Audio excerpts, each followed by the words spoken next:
Positive vibes story का आज हम एक नए सिरे से मिल रहे हैं। कल की एक छुट्टी रही मेरे लिए और वैसे देखा जाए तो आज 9वां दिन है हमारा पॉजिटिव वाइब्स श्रृंखला का। फिर से आज एक नई ऊर्जा आपको हम कैसे दे सकते हैं, इसका प्रयास करते हैं। शनिवार का दिन है, चैत्र माह के कृष्ण पक्ष की द्वादशी तिथि है आज। और वैसे देखा जाए तो दूसरा शनिवार है, तो काफी लोगों के लिए आज छुट्टी का दिन भी रहा है और काफी अच्छे से छुट्टियां भी मनाई होगी काफी लोगों ने। तो चलिए इस छुट्टी के दिन में शुरू करते हैं आज की श्रृंखला। शुरू करेंगे प्रार्थना से। धारा बहन, मैं कुछ नहीं पूछूंगा इस विषय में क्योंकि आज बजरंग बली का दिन है, तो आपको प्रार्थना बजरंग बली की ही करवानी है हमें। तो चलिए कौन सी प्रार्थना करवाएंगे ये बता के शुरू करें। आज हम मनोजवम मारुत तुल्य वेगम प्रार्थना करेंगे। बढ़िया। मनोजवम मारुत तुल्य वेगम जितेन्द्रियं बुद्धिमतां वरिष्ठं वातात्मजं वानरयूथमुख्यं श्रीरामदूतं शरणं प्रपद्ये। अर्थात जिनके मन के समान गति और वायु के समान वेग है, जो परम जितेंद्रिय और बुद्धिमानों में श्रेष्ठ है, उन पवन पुत्र वानरों में प्रमुख श्री रामदूत की मैं शरण लेता हूँ। जय श्री राम। बढ़िया। दो विषय यहाँ पर हैं। एक विषय है श्री रामचंद्र के साथ जुड़ा हुआ और दूसरा विषय जुड़ा हुआ है हनुमान जी के साथ जुड़ा हुआ। अटूट ताकत और अटूट श्रद्धा भाव, एक राम के प्रति श्रद्धा भाव, शायद हमें ऐसा श्रद्धा भाव बहुत कम जगह पे हमें देखा जाता है। तो इस बजरंग बली को याद करते हुए, उसके बल को याद करते हुए, उसकी समर्पण भावना को याद करते हुए आज के श्रृंखला को आगे बढ़ाएंगे। तो आगे चलते हैं शारदा बहन के पास। एक थॉट आज वो हमें सुना रहे हैं।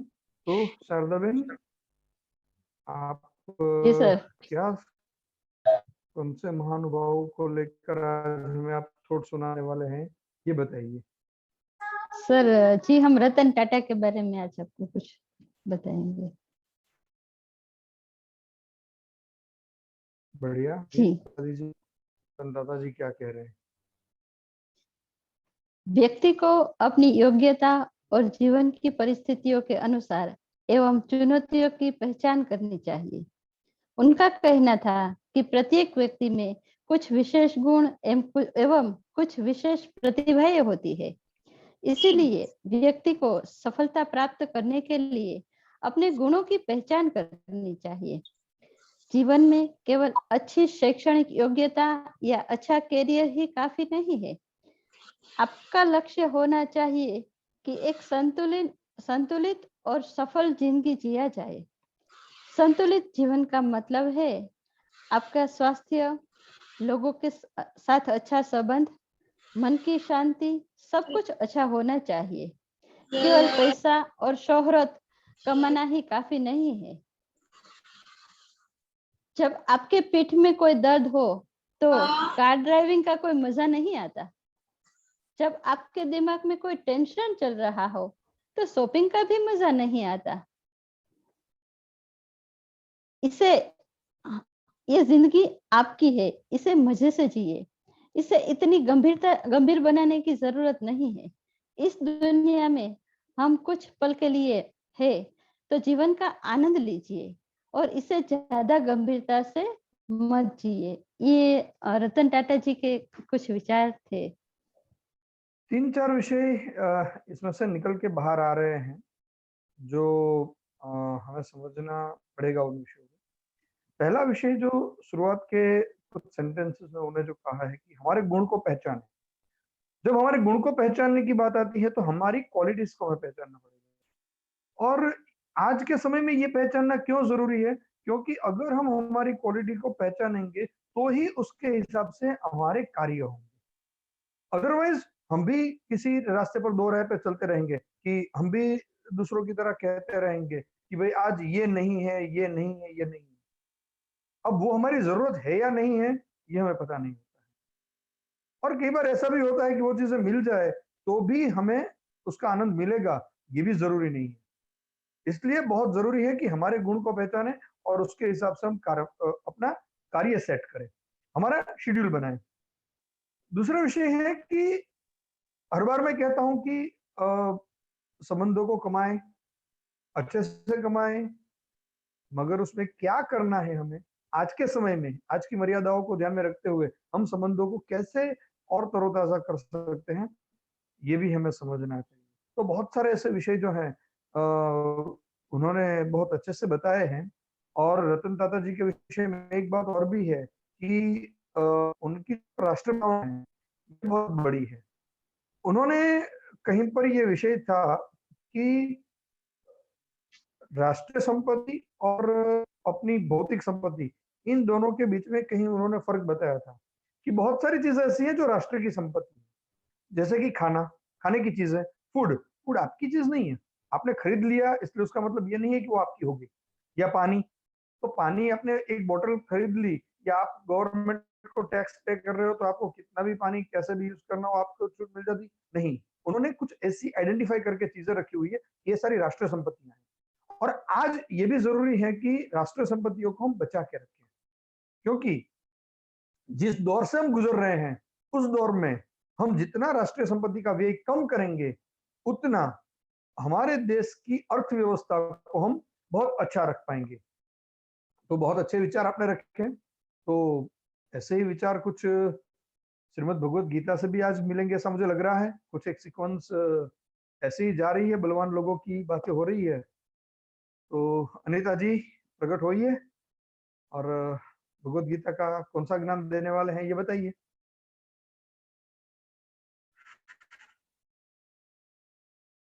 मगर ये सारी चीजें अनम्यूट होके बताना प्लीज, अभी योगी में नहीं बना हूं। जी सर।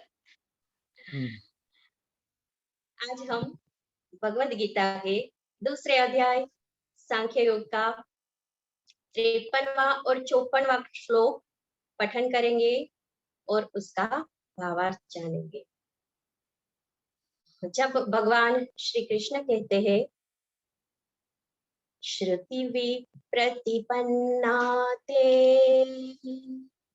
यदा स्थास्यति निश्चला समाधावचला बुद्धि तदा योगमवाप्स्यति। अर्थात भगवान श्री कृष्ण कहते हैं कि भांति भांति के वचनों को सुनने से विचलित हुई तेरी बुद्धि जब परमात्मा में अचल और स्थिर ठहर जाएगी तब तुम योग को प्राप्त करोगे। अर्थात तेरा परमात्मा से जब संयोग होगा तब आत्मा और परमात्मा जुड़ जाएंगे और तेरी बुद्धि स्थिर हो जाएगी। तो आत्मा और परमात्मा का संयोग ही योग है। फिर अर्जुन पूछते हैं, अर्जुन उवाच स्थित प्रज्ञस्य का भाषा समाधिस्तस्य केशव स्थितधि किं प्रभाषेत किमासीत व्रजेत किम्। अर्थात हे केशव, समाधि में स्थित परमात्मा को प्राप्त हुए स्थिर बुद्धि का क्या लक्षण है? वह स्थिर बुद्धि पुरुष कैसे बोलता है, कैसे उठता है, कैसे चलता है, अर्थात उसका आचरण कैसा होता है। अर्थात अर्जुन भगवान से पूछते हैं कि वह स्थिर बुद्धि पुरुष स्थित प्रज्ञ के क्या लक्षण है, वह कृपया हमें बताए। अस्तु। हाँ, आपने एक सीरियल की तरह बना दिया, एक क्वेश्चन बना के छोड़ दिया। वो अगर संयोग है, आपने जो बात बताई एकदम से संयोग से है। कल 11 बजे जो हमारी रविवार की श्रृंखला होती है लेक्चर सीरीज की, वो लेक्चर सीरीज का विषय है स्थित प्रज्ञ। तो कल विरल भाई जो हैं वो स्थित प्रज्ञ पर ही बोलने वाले हैं और आज का हमारा गीता ज्ञान वहीं पर अटक रहा है। मगर वो तो ठीक है, ऐसे ही बात हो रही है। मगर ये जो बात कही श्रुति प्रतिपन्ना, अलग अलग जगहों से सुनी हुई बातों में से जब तू स्थिर होगा तब जाके तू कुछ योग को सीख पाएगा। योग सीख पाएगा माने कहीं ना कहीं तू अच्छे से जुड़ पाएगा। और आज यही हाल हम सबका है। व्हाट्सएप बाबा को खोलते हैं तो हर बार कहते हैं उस तरह से कि एक पूरी फौज निकलती है अंदर से, कोरोना में ये करना चाहिए, कोरोना में ये करना चाहिए। अरे मैं तो ताजुब रह गया था एक बार कि एक फॉर्मूला की 10 बार मेरे पास आई, 10 बार अलग अलग नाम से आई। एक बार लिखा हुआ था गुजरात यूनिवर्सिटी में ये संशोधन हुआ है, कोरोना की ये दवाई बना दी। मैंने कहा यार मैं 14-15 साल गुजरात यूनिवर्सिटी में रहा, वाइस प्रिंसिपल रहा, मुझे पता नहीं है कि मेरी यूनिवर्सिटी ने कोरोना की दवा बनाई, मगर व्हाट्सएप वालों को पता है। वही बात टीडीसी की लिखी कि तिरुपति गौशाला ने ये दवा बना दी, एक ही फॉर्मूला। और वही फॉर्मूला किसी और के नाम से चली कि डब्ल्यूएचओ यूनिसेफ ने उसको पास कर दिया, सॉरी डब्ल्यूएचओ ने पास कर दिया। अरे यार आईसीएमआर आज आयुर्वेद को रिकॉग्नाइज बेथी नहीं मान रही है तो डब्ल्यूएचओ की तो बात छोड़ो, कोई एक फॉर्मूला को डब्ल्यूएचओ रिकॉग्नाइज करेगा। अगर कोई ये कहेगा कि मिनिस्ट्री ऑफ आयुष ने रिकॉग्नाइज किया हुआ है तो मैं समझू। मिनिस्ट्री ऑफ आयुष ने पूरी गाइडलाइन दी हुई है कि आयुर्वेद के लिए क्या करना चाहिए। अगर आपको आयुर्वेद करना है तो क्या करना है वो गाइडलाइन दी गई है। अगर आपको योग करना है तो योग के लिए गाइडलाइन दी है। तो जिन मिनिस्ट्री का परव्यू है वो अपना काम कर रही है, मगर व्हाट्सएप वाले एक ही मैसेज को अलग अलग नामों से परकोलेट करते हैं। तो हमें ये समझना पड़ेगा कि क्या ज्ञान हमारे पास आ रहा है। कोरोना के बात करते करते क्या ज्ञान हमारे पास आ रहा है, वाकई में कोरोना का ज्ञान है क्या नहीं है, वो कोरोना की ट्रीटमेंट है या नहीं है। अब कोरोना की ट्रीटमेंट है या इम्यूनिटी बढ़ाने वाला है ये भी काफी जगहों पर क्लियर नहीं है। और ये कहते थे कि चलो हो गया, इससे कोरोना दूर हो जाएगा 1 दिन में, 2 दिन में, 3 दिन में। अरे क्या हम करने जा रहे हैं। और ये हाल बना है कि कोरोना की अलग अलग ऐसी हर एक चीज तो करते हैं। मेरे ही घर में ये बात हुई थी कि जब कोरोना पॉजिटिव कोई व्यक्ति हुई तो उन्होंने जितने भी कन्वेंशनल उपचार व्हाट्सएप पे चल रहे हैं वो सारे करके देख लिए 5 दिनों में। और छठे दिन बात आई कि काका अब क्या करें। मैंने कहा पहले तो जो किया है ना वो बंद कर दे। कोई भी एक चीज को पकड़, अपना शेड्यूल बना, खाने का, पीने का, उठने का, सोने का, योग का, सभी शेड्यूल बनाओ। और शेड्यूल बनाओगे तो इम्यूनिटी बढ़ेगी या आप कोरोना के साथ अच्छे से लड़ पाओगे। अब ये ना समझते हुए हमारी बुद्धि जब ऐसे विषयों में भ्रमित रहेगी तो हम स्थिर नहीं हो पाएंगे। ना तो हम कोरोना से लड़ पाएंगे, ना हम अपनी इम्यूनिटी बचा पाएंगे। तो ये दोनों चीजें जो हैं वो हमें समझनी पड़ेगी। और भगवत गीता ने इसलिए सांख्य योग में ये बात कर दी है कि हमें स्थिर होना सीखना पड़ेगा। और ये भी एक योग ही है, यह भी एक योग है, यह हमें समझना पड़ेगा। तो आगे की जो हमारी स्टोरी है, क्वारंटाइन स्टोरी दर्शनाबेन लेकर आए हैं, शायद वही इस बात पर प्रकाश डालेंगे कि वो तो इस दौर से गुजर चुके हैं, तो उन्होंने किस तरह से अपने शेड्यूल को और किस तरह से बनाया था वो सारी चीजें वो बता पाएंगे। मगर उनका परिचय पहले अमी बहन करवाएंगे और अमी बहन आपका परिचय होने के बाद हम दर्शनाबेन की पॉजिटिव क्वारंटाइन स्टोरी सुनेंगे। आज जो हमारे बीच आई है दर्शना भव्य रावल, श्रीमती दर्शना भव्य रावल, उन्होंने सौराष्ट्र यूनिवर्सिटी से अपना जर्नलिज्म किया हुआ है, फ्रीलांस राइटर है और एक बहुत ही सरल और बहुत ही कम बोलने वाली ये महिला है। और जितना कम बोलती है उतना ही ज्यादा वो लिखती है। अगर किसी ने उसके लिए कुछ भी, उसकी थोड़ी सी भी हेल्प कर दी है तो वो पूरा उसके ऊपर वो आर्टिकल लिख डालती है। तो अल्फाजों से खेलना उसका शौक रहा है और कद्रदानी की जो भावना है उसके दिल में भरपूर भरी हुई है। तो आज सुनते हैं दर्शना जी से उनकी story. Darshana ji. Thank you Amit दीदी, आपने बहुत अच्छा किया। मुझे लिखना बहुत अच्छा लगता है। जब मुझे आज बोलने की बात की आपने, तो मुझे ऐसा लगा कि चलो मैं जल्दी लिख दूं बोलना बाद में, पहले लिख दूं। आज मेरी पॉजिटिव स्टोरी आपको मुझे बताना है। तो मुझे एक पंक्ति याद आती है, जिंदगी हर कदम एक नई जंग है, जिंदगी हर कदम एक नई जंग है, जीत जाएंगे हम तो सभी संग है। उसी तरह हमने भी कोरोना के समय पर सब फैमिली 5 मेंबर्स से सभी कोरोना पॉजिटिव आए और हमने सभी ने ऐसे ही कोरोना को हराया है। कोरोना में हम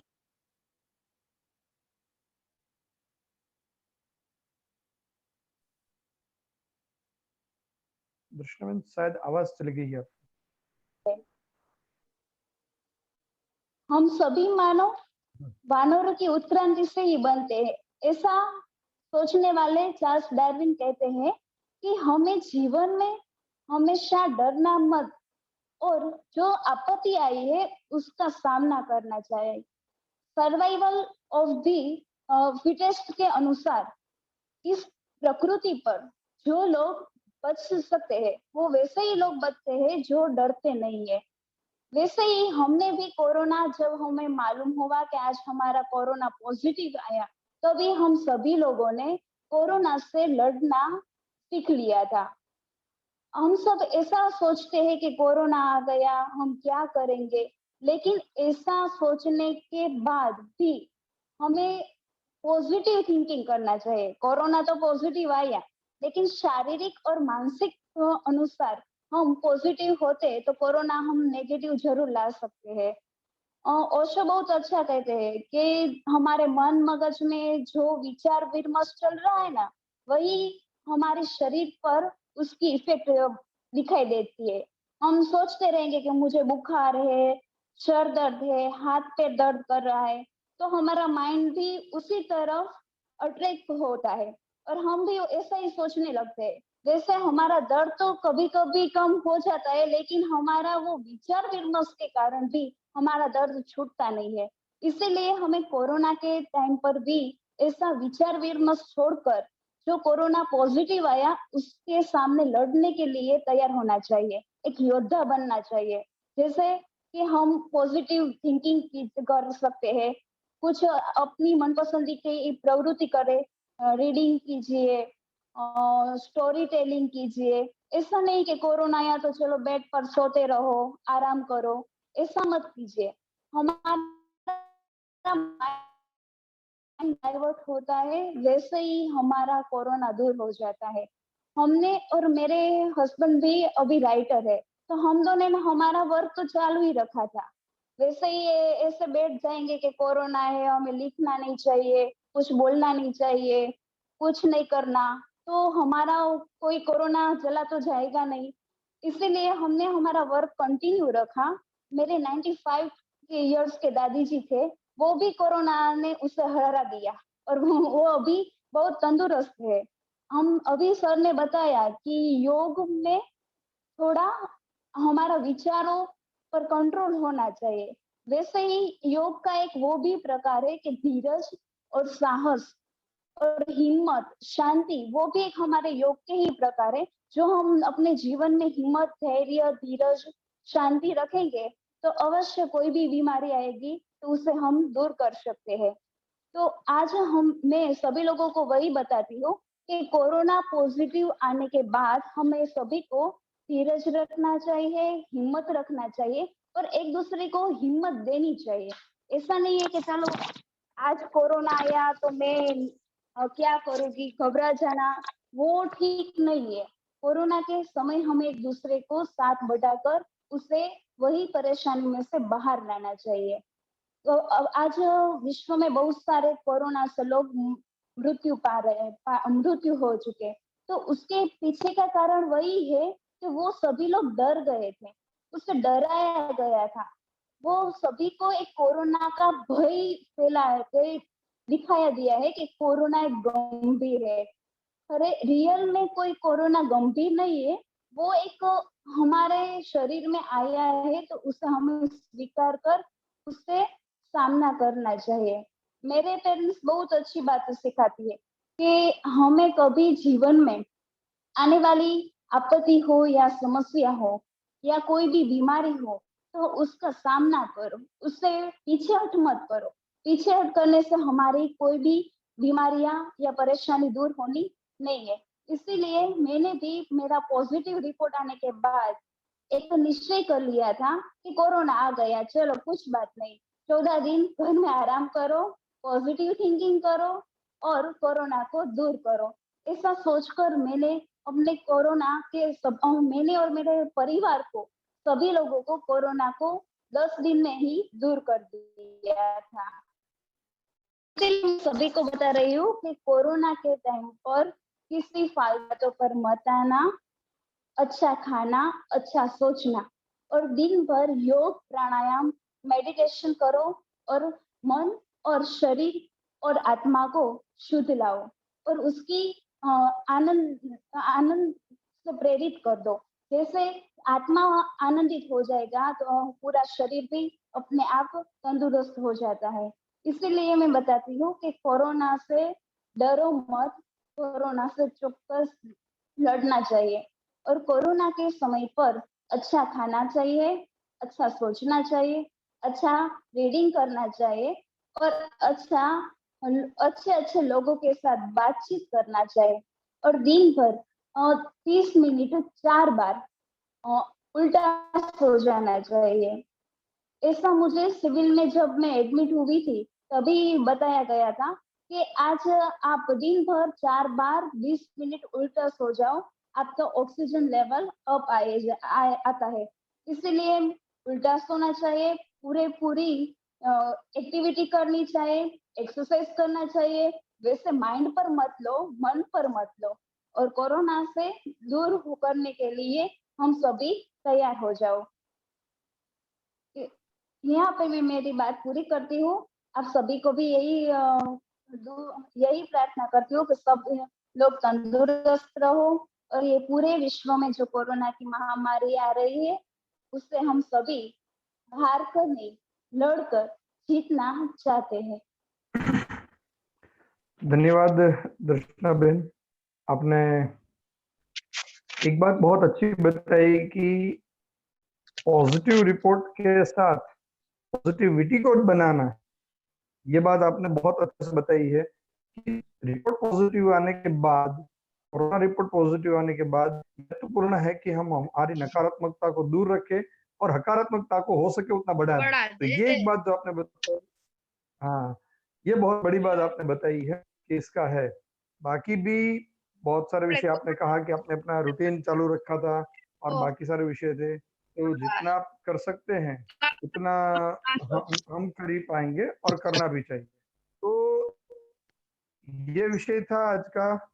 दर्शना बहन के साथ हमने ये विषय देखा। तो अब आगे चलते हैं हमारे अगले पड़ाव की ओर। अगले पड़ाव में फिर से हमी बहन को ही मैं याद करूंगा कि हमी बहन आज आपके खजाने में से कौन सी स्टोरी लेकर आए हैं जो हमें मंत्रमुग्ध कर देगी। जी सर, कहते हैं कि माँ की गोद है वो प्रेम की यूनिवर्सिटी है और माँ की एक सकारात्मक सोच अपने बेटे को किस ऊंचाई तक, अपने संतान को किस ऊंचाई तक ले जा सकती है, इसकी आज एक स्टोरी कहूंगी। क्योंकि कल पूरा विश्व मदर्स डे सेलिब्रेट कर रहा है। ऐसे माँ के लिए तो 365 दिन मदर्स डे ही होता है, कोई स्पेशल नहीं होता, लेकिन फिर भी ये एक नया तरीका निकल चुका है तो हम भी क्यों इससे बाकात रहे। तो आज जो मैं बात करने वाली हूँ वो है, एक छोटा सा लड़का था, एक दिन स्कूल से घर वापस आता है और एक चिट्ठी अपनी माँ के हाथ में देता है। माँ चिट्ठी पढ़ती है और फिर रोने लगती है और फिर बच्चा पूछता है कि क्या हुआ माँ, क्यों रो रही हो? तो माँ कहती है कि ये तेरे प्रिंसिपल ने इसमें लिखा है कि आपका बेटा पढ़ने में बहुत ज्यादा तेज है। तो हमारे स्कूल के जो शिक्षक है वो उसे पढ़ाने में सक्षम नहीं है, तो आप कृपया इसे कोई बड़े से स्कूल में इसका दाखिला करा दीजिए। तो बेटे ने जब सुना तो उसका तो सिर गर्व से ऊंचा हो गया कि अरे वाह, मैं तो कितना तेजस्वी हूँ, मेरे पास तो इतना नॉलेज है कि स्कूल के टीचर्स भी मुझे नहीं पढ़ा सकते। माँ ने उसको दूसरे स्कूल में डाल दिया, और जब दूसरे स्कूल में वो डाला तो वो पूरे आत्मविश्वास और पूरी लगन के साथ एकदम अच्छे से पढ़ाई करने लगा, और आगे जाकर वह छात्र पढ़ लिख कर एक महान वैज्ञानिक बन गया, और उसका नाम था अल्बर्ट आइंस्टाइन।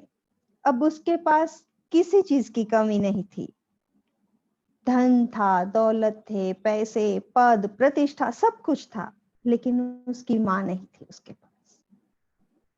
कुछ सालों पहले ही वो स्वर्ग सिधा चुकी थी। एक दिन उन्हें अपनी माँ की बहुत याद आई, तो वो कमरे में गया, पुरानी अलमारी में से कुछ चीजें देख रहा था, तभी उसके हाथ में वो चिट्ठी आई। तुरंत उसके दिमाग में बैठ गया कि हाँ, ये तो वही चिट्ठी है जो प्रिंसिपल ने मेरी माँ को दी थी। उन्होंने वो चिट्ठी खोली और पत्र पढ़ना शुरू किया। उसमें लिखा था, मैम, हमें बड़े दुख के साथ कहना पड़ रहा है कि आपका बेटा पढ़ाई लिखाई में बहुत ही मंद बुद्धि है। इसे कुछ भी पढ़ाओ लेकिन कुछ याद नहीं होता, इसलिए हम इसे अपने स्कूल से निकाल रहे हैं। आप इसका एडमिशन कोई दूसरे स्कूल में कर दीजिए। पत्र पढ़ते ही अल्बर्ट आइंस्टाइन की आंखों में जर जर जर आंसू गिरने लगे, और उन्हें समझ में आ गया कि आज वो जो भी कुछ है उनकी माँ की सकारात्मक सोच के परिणाम स्वरूप है। तो माँ की एक सोच जो होती है वो कितनी सकारात्मक होती है, वो आज हमने कहानी के द्वारा जाना। कहने को तो ये बहुत ही छोटा शब्द है, लेकिन माँ शब्द का अर्थ, इसमें पूरा संसार समा जाता है। माँ न होती तो ये जहां न होता, और ये जहां न होता तो आज हम भी यहाँ न होते।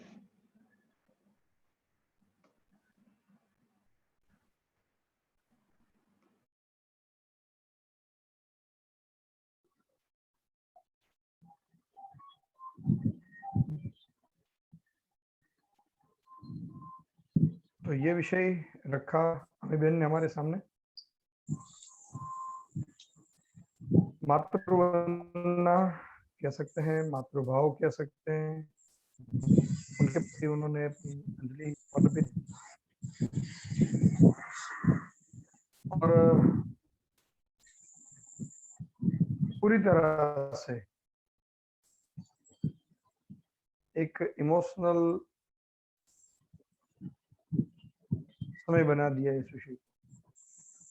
मगर फिर भी इसमें से एक सीख तो उन्होंने बता दी, माँ की ताकत, माँ का विषय, ये तो एक बड़ी ताकत है ही है। मगर दूसरा विषय जो है कि माँ जितनी सकारात्मक सोच ला सकती है, या माँ जिस तरह से परिवार का पालन करती है,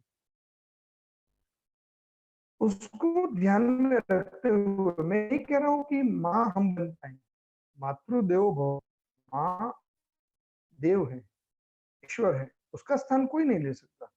मगर हमारे आसपास, हमारे परिवार में जब भी एक दूसरे को संभालने की जब जरूरत आती है,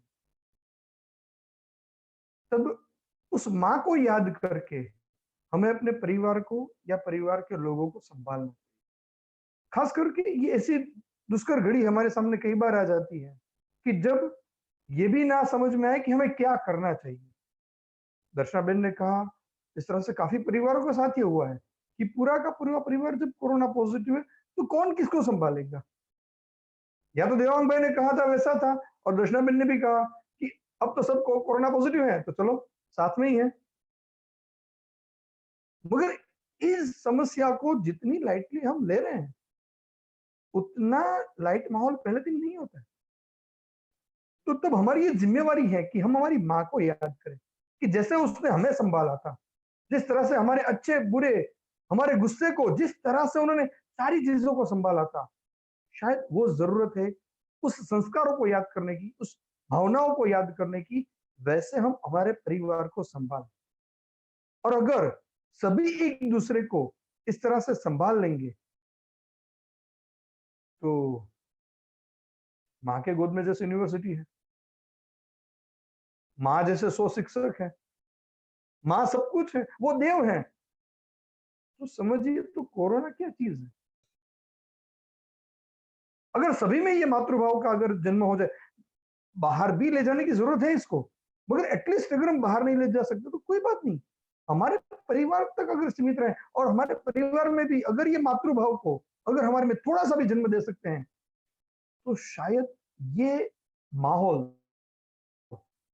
माहौल ही नहीं रहेगा, ये नकारात्मकता नकारात्मकता रह ही नहीं सकती है।